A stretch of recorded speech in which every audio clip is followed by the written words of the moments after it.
Bonjour à toutes et à tous, on se retrouve pour la guidance, pardon, je vais y arriver, pour la guidance de la semaine du 26 août, donc du 26, la semaine de pré-rentrée, du 26 au 31 août. Alors, j'ai repris pour la guidance de cette semaine mon tarot, celui que j'utilise tous les jours pour mes tirages, mais aussi les vôtres. Je crois que c'est pas celui-là que j'avais utilisé la semaine dernière, mais voilà. Donc j'ai repris mon tarot chéri chouchou pour la guidance de la semaine. Et vous allez voir, il y a des choses, je trouve, très très intéressantes pour la semaine prochaine. Peut-être parce qu'enfin Mercure arrête de rétrograder et que donc on va pouvoir enfin avancer. En tout cas, on a de très très belles cartes et peut-être des choses qui... Ouais, enfin, il va y avoir certainement un peu de changement. En tout cas, il y a un changement qui s'amorce certainement pour beaucoup d'entre nous à partir de la semaine prochaine. Donc, petit préambule, comme d'habitude, je vous rappelle que cette guidance est une guidance générale, donc une guidance hebdo générale. Il est possible que des choses vous parlent, tout parti, ou que des choses ne vous parlent pas, c'est normal. On n'est pas tous au même moment, en tout cas on n'est pas tous dans les mêmes énergies du même moment.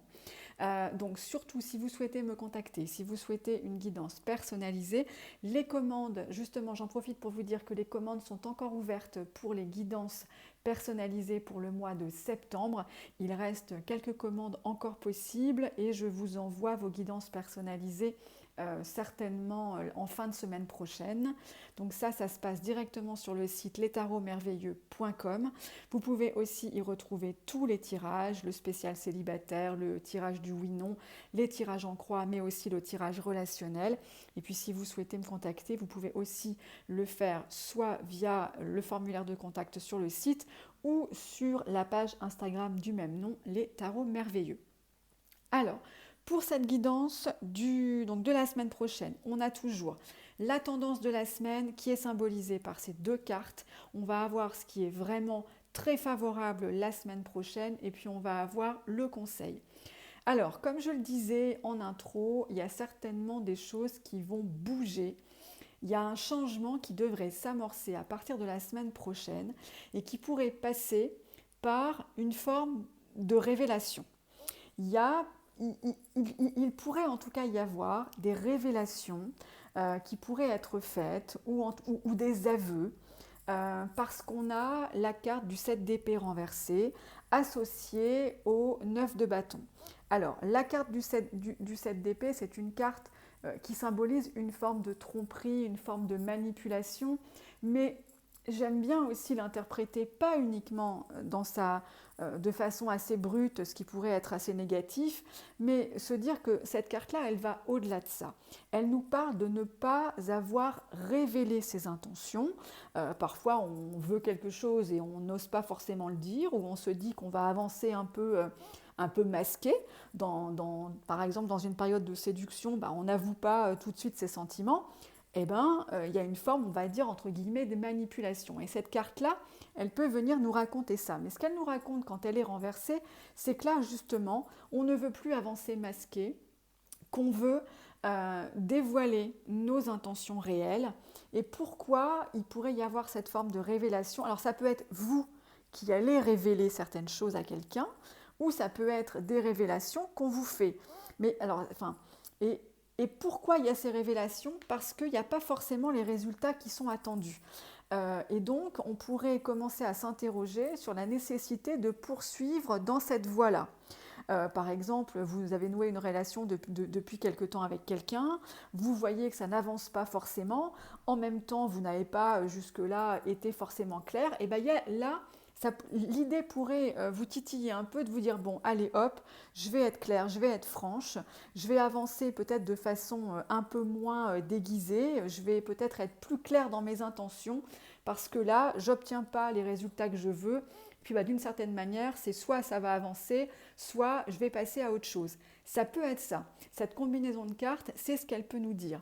Elle peut aussi, comme je le disais, venir nous parler de révélations qu'on nous fait.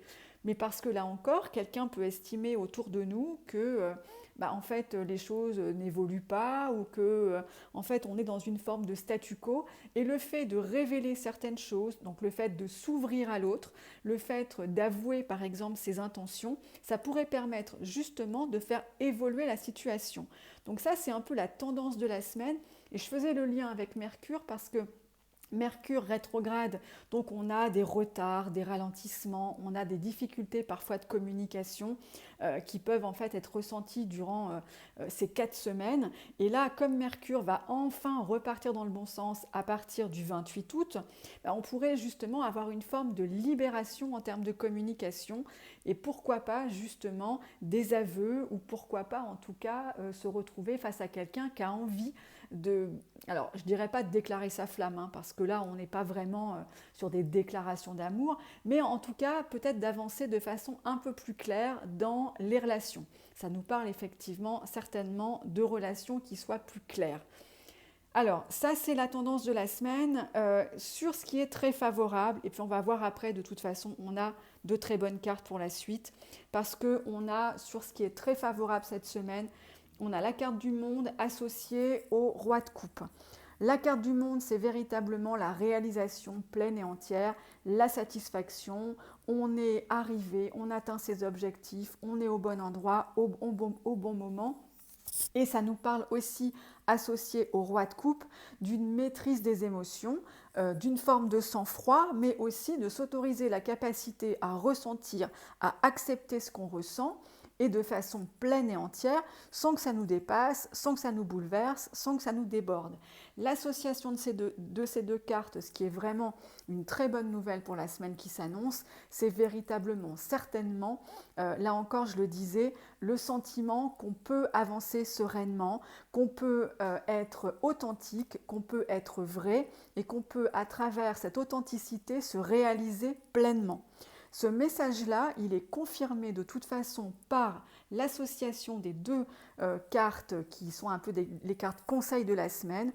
On a le valet de coupe qui nous parle d'écouter, de se fier à ce que l'on ressent. C'est un peu la voix du cœur qui est associée là encore à un roi.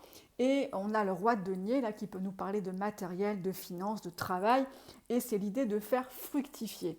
Donc véritablement, ce qu'on peut avoir de toute façon pour ces 4 cartes, c'est un peu le même message, hein, de façon on va dire un peu différente, mais avec le tarot, quand on n'est pas sûr d'avoir bien compris, ça se répète. Et là, il y a vraiment cette idée d'accepter ce qu'on ressent, d'être sincère, de s'autoriser à, pourquoi pas, en tout cas à exprimer ses ressentis et que c'est quelque chose qui va nous permettre de nous réaliser. On est certainement à un moment, pour certains d'entre nous, où on a accompli certaines choses. On peut être dans des relations qui stagnaient un petit peu, mais là, il y a l'idée d'authenticité.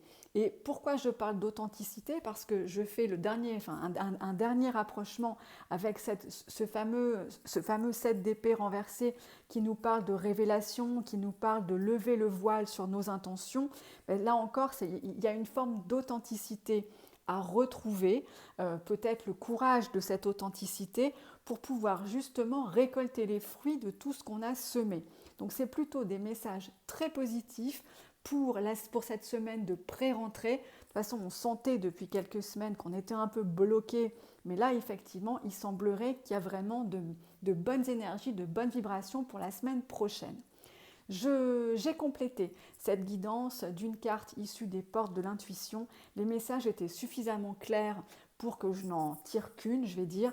Et on a la carte Le Plongeon qui nous dit « Courage et lancez-vous, une réalité pleine de promesses vous attend ». Donc encore un message je dirais pas forcément de renouveau parce que ça me fait plutôt, en tout cas j'ai plutôt la sensation à travers ce tirage et à travers ce qu'on a pu voir durant les dernières semaines qu'on a déjà semé des choses et que la récolte va pouvoir arriver. On va pouvoir commencer à récolter les fruits qu'on a semés en se permettant justement d'être sincère, d'être honnête, que ce soit avec soi-même ou avec les autres, et en se permettant d'accepter pleinement les émotions que l'on ressent. Donc ça, c'est plutôt, je dirais, de très bonnes nouvelles et de très bon augure pour la suite. Voilà, et bien écoutez, je vous souhaite une belle semaine et n'hésitez pas, comme d'habitude, à me faire vos retours sur ce tirage. Je vous dis à très vite.